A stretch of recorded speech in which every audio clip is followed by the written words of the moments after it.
Hello விவாஸ், இன்னைக்கான video பதிவில் பார்க்க போகிறது ரொம்ப முக்கியமாக ஒரு பரபரப்பான தகவலுங்க. அதாவது சமீபத்தில் ரொம்பவே ட்ரெண்டாக பேசப்பட்ட ஒரு விஷயம் அப்படின்னு பார்த்தீங்கன்னா, முதலமைச்சர் விஜய் அவர்களுடைய மனைவி திடீரென விவாகரத்து மனுவை வாபஸ் பெற்றது அப்படின்னே சொல்லலாம். அதை அடுத்து பார்த்தீங்க அப்படின்னா இருவருக்குமே சமரசம் ஆகிவிட்டதாக சில செய்திகள் அவ்வப்போது நம்மளால் சமூக வலைதளங்களில் பார்க்க முடிஞ்சது. தற்போது பார்த்தீங்க அப்படின்னா இந்த விஷயமாக பார்க்கும் பொழுது அவங்களுடைய குடும்பத்தில் ஒரு மிகப்பெரிய அளவில் சந்தோஷம் ஏற்பட்டிருக்கிறது அப்படின்னே சொல்லலாம். அதிலும் குறிப்பாக சொல்லணும் அப்படின்னா அவருடைய மகனான ஜேசன் சஞ்சய் மற்றும் திவ்யா சாஷா ஆகிய இருவருக்குமே அளவில்லாத மகிழ்ச்சி இதன் காரணமாக அப்படின்றத வெளிப்படையாக நிறைய விஷயங்கள் அவங்க சொல்லியிருந்தாங்க. அதில் ஒன்று பார்த்தீங்க அப்படின்னா அவருடைய மகளான திவ்யா சாஷா தற்போது ஒரு பதிவை வெளியிட்டிருந்தாங்க. அதில் பார்த்தீங்க அப்படின்னா தன்னுடைய தந்தையான முதலமைச்சர் விஜய் அவர்களிடம் வீடியோ கால் மூலமாக பேசினதாகவும் அந்த பேஜில் அவங்க பேசும்போது சில கான்வர்சேஷன் ரொம்பவே அதிகமாக நடந்தது, உணர்வுபூர்வமான கான்வர்சேஷன் நிறைய நடந்தது அப்படின்னு சொல்லப்பட்டிருந்தது. இந்த விஷயம் தொடர்பாக சமூக வலைதளங்களில் பார்த்தீங்க அப்படின்னா பல விஷயங்கள் வெளியாகி இருந்தது அப்படியே சொல்லலாம். இது தொடர்பாக ஒரு தகவலை தான் நாம் பார்க்க போகிறோம். அதை தொடர்ந்து பார்த்தீங்க அப்படின்னா இன்னொரு பக்கம் ஒரு விஷயம் ரொம்பவே பரபரப்பாக பேசப்பட்டு வருது. அதாவது போயஸ் கார்டனில் அவருடைய வீட்டுக்கே குடியேற போகிறாரு முதல்வர் விஜய் அப்படிங்கிற ஒரு செய்தி வெளியாக இருக்கிறது. இதுதான் காரணம், இதுதான் இந்த விஷயத்திற்கான பின்னணி காரணம் அப்படின்னு சொல்லி சில விஷயங்களும் கசிந்து வருது. அது என்னென்ன அப்படிங்கிறத பற்றியும் தொடர்ந்து பார்க்க போகிறோம். ஸோ இந்த பதிவு உங்களுக்கு பல வகையில் நன்மையை ஏற்படுத்துவதோடு சுவாரஸ்யமாகவும் இருக்கும். ஸோ வீடியோவை ஸ்கிப் பண்ணாமல் கடைசி வரைக்கும் பாருங்கள். வீடியோக்குள்ளே போகிறதுக்கு முன்னாடி இது வரைக்கும் நீங்கள் நம்ம சேனலை சப்ஸ்கிரைப் பண்ணலை அப்படின்னா உடனே சப்ஸ்கிரைப் பண்ணிக்கோங்க. அப்படியே பக்கத்தில் இருக்கக்கூடிய நோட்டிஃபிகேஷனுக்கான பில் பட்டனையும் ப்ரெஸ் பண்ணிக்கோங்க. சரி நேர்களே, வாங்க வீடியோக்குள்ளே போகலாம். அதாவது சமீபத்தில் பார்த்தீங்க அப்படின்னா முதலமைச்சர் விஜய் அவர்களுடைய விவாகரத்து விஷயம் ரொம்பவே பூதாகரமாக சமூக வலைதளங்களில் அரசியல் ரீதியாகவும் பார்த்தீங்க அப்படின்னா பேசப்பட்டு வந்தது. இது எல்லாத்துக்குமே ஒரு முற்றுப்புள்ளி வைக்கக்கூடிய வகையில் சமீபத்தில் ஒரு 2 நாட்களுக்கு முன்பாக நீதிமன்றத்தில் நடந்த இந்த வழக்கினுடைய விசாரணையின் போது சங்கீதா அவர்கள் என்ன சொல்லியிருந்தாங்கன்னா, இந்த விவாகரத்து மனுவை நான் வாபஸ் பெறேன் அப்படின்னு சொல்லி வாபஸ் வாங்கிட்டாங்க. இந்த விஷயம் விஜய் அவர்களினுடைய ரசிகர்கள் தொண்டர்கள் மத்தியில் ஒரு மிகப்பெரிய இன்ப அதிர்ச்சியாகவே இருந்தது அப்படின்னே சொல்லலாம். அவங்க திடீரென வாபஸ் பெற்றதற்கு பல காரணங்கள் சொல்லப்பட்டாலும் கூட அவங்களுடைய 2 குழந்தைகளினுடைய நலனுக்காகவும் அவங்களுடைய எதிர்கால வாழ்க்கைக்காகவும் இந்த மனுவை நான் வாபஸ் வாங்குறேன் அப்படின்னு சொல்லியிருந்தாங்க.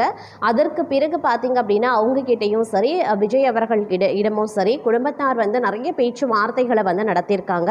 இந்த பேச்சுவார்த்தையின் காரணமாக இருவரும் சுமூகமான முடிவை எட்டியதாகவும் சமரசம் ஆனதாகவும் சமாதானமாகி இருவரும் வாழ ஒப்புக்கொண்டாங்க அப்படின்னு சில செய்திகள் கசிந்தது. அதில் பெரும்பாக வகித்தவர் அப்படின்னு சொன்னால் முதலமைச்சர் விஜய் அவர்களினுடைய தாயான சோபன் அப்படி சொல்லலாம்.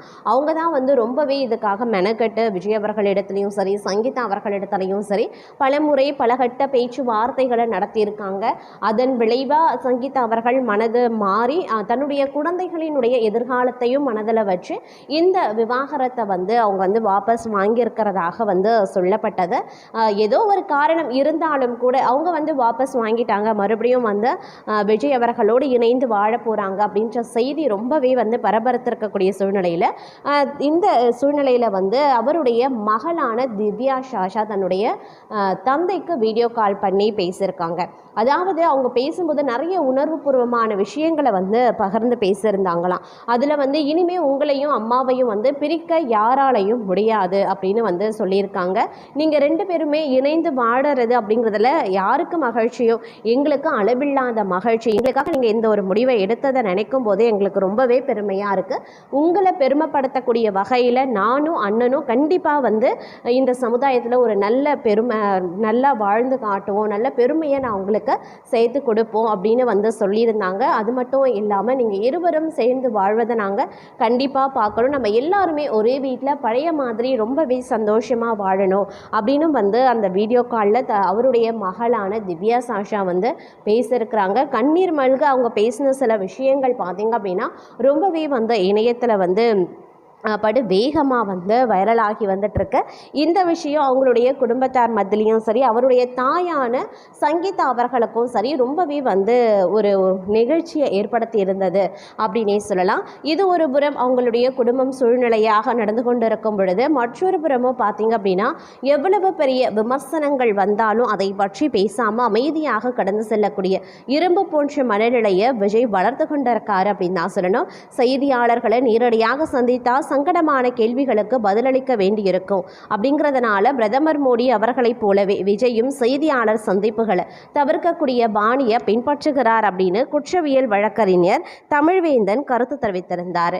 அதிலும் இல்லாமல் அவர் ஒரு சேனலுக்கு அளித்த பேட்டியில் என்ன சொல்லியிருந்தார் அப்படின்னா, கடந்த பிப்ரவரி மாதத்தில் இருந்து பெரிதாக பேசப்பட்டு வந்த விவாகரத்து வழக்கு தற்போது சங்கீதா முழுமையாக திரும்ப பெற்றிருக்காங்க. முன்னதாக நீதிமன்ற விசாரணையில் நேரடியாக ஆஜராகாம காணொலி வாயிலாக ஆஜராக விஜய் அனுமதி கோரியிருந்தார்.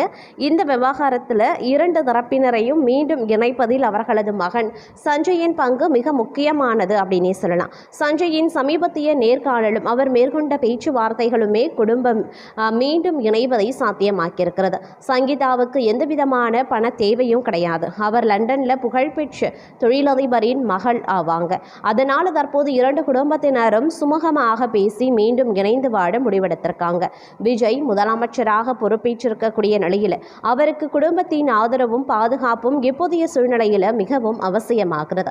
சங்கீதா இந்த வழக்கை தொடுத்தது விஜயை எதிர்ப்பதற்கோ அல்லது அவமானப்படுத்துவதற்கோ கிடையாது. தேர்தல் நேரத்தை பயன்படுத்தி தன்னுடைய பக்க நியாயத்தை வெளிப்படுத்தவே அப்படி செய்தாங்க. நீலாங்கரை வீட்டில் இருந்து சங்கீதா வெளியேற்றப்பட்டதாக முன்பு சொல்லப்பட்ட நிலையில் தற்போது விஜய், சங்கீதா, சஞ்சய் அவர்களின் மகள் என எல்லோருமே ஒரே குடும்பமாக இணைந்து வாழ போறாங்க. முதலமைச்சர் தினசரி பனையூரில் இருந்து நகருக்குள் வரும்போது பொதுமக்களுக்கு கடும் போக்குவரத்து நெரிசல் ஏற்படுகிறது. இதனை கருத்தில் கொண்டு போயஸ் கார்டன் பகுதியில் இருக்கக்கூடிய மறைந்த முன்னாள் முதலமைச்சர் ஜெயலலிதாவின் வீட்டை வாங்குவது குறித்தும் பேச்சுவார்த்தைகள் நடப்பதாக தெரிகிறது. அந்த வீடு இப்போது நீதிமன்ற தீர்ப்பின் அடிப்படையில் ஜெயலலிதாவின் அண்ணன் மகளான தீபாவிடம் உள்ளது. எனவே சென்னை நகரின் மையப்பகுதியான போயஸ் கார்டன் அல்லது கோபாலபுர பகுதிக்கு அருகிலேயே புதிய வீட்டை வாங்கி அங்கு அனைவரும் ஒன்றாக குடியேற திட்டமிட்டுள்ளனர். இது முதலமைச்சரின் பாதுகாப்புக்கும் வசதியாகவே அமையும். சங்கீதா லண்டனில் இருந்தபடியே இந்த வழக்கை கையாண்டு வந்தாலும் பிரச்சனைகளை சரி செய்து மீண்டும் இணையவே விரும்பினார். விஜய் நாட்டுக்கு முதலமைச்சராக இருந்தாலும் வீட்டிற்கு அவர் ஒரு கணவராகவும் தகப்பனாகவும் மட்டுமே இருக்கார். அவர் மீதான அரசியல் விமர்சனங்கள் ஏற்றுக்கொள்ளத்தக்கவை. ஆனால் அவரின் தனிப்பட்ட குடும்ப வாழ்க்கையை விமர்சிப்பது சரியானதல்ல. விவாகரத்து வழக்கு நிலுவையில் இருந்தபோது நடைபெற்ற சில பொது நிகழ்வுகளும் த்ரிஷா தொடர்பான செய்திகளும் கட்சி நிர்வாகிகளிடையே பெரும் சங்கடத்தையும் அதிருப்தியையும் ஏற்படுத்தியிருந்தன. முதலமைச்சராக இருக்கும் ஒருவர் அடிக்கடி குடும்ப நீதிமன்றத்தின் வாய்தாக்களுக்காக சென்று வருவதை தவிர்க்கவே சங்கீதாவிடம் முறையான ஒப்பந்தம் செய்யப்பட்டு வழக்கு திரும்ப பெறப்பட்டுள்ளது அப்படின்னும் அவர் கூறியிருக்கிறதோ குறிப்பிடக்கூடிய ஒரு விஷயம்.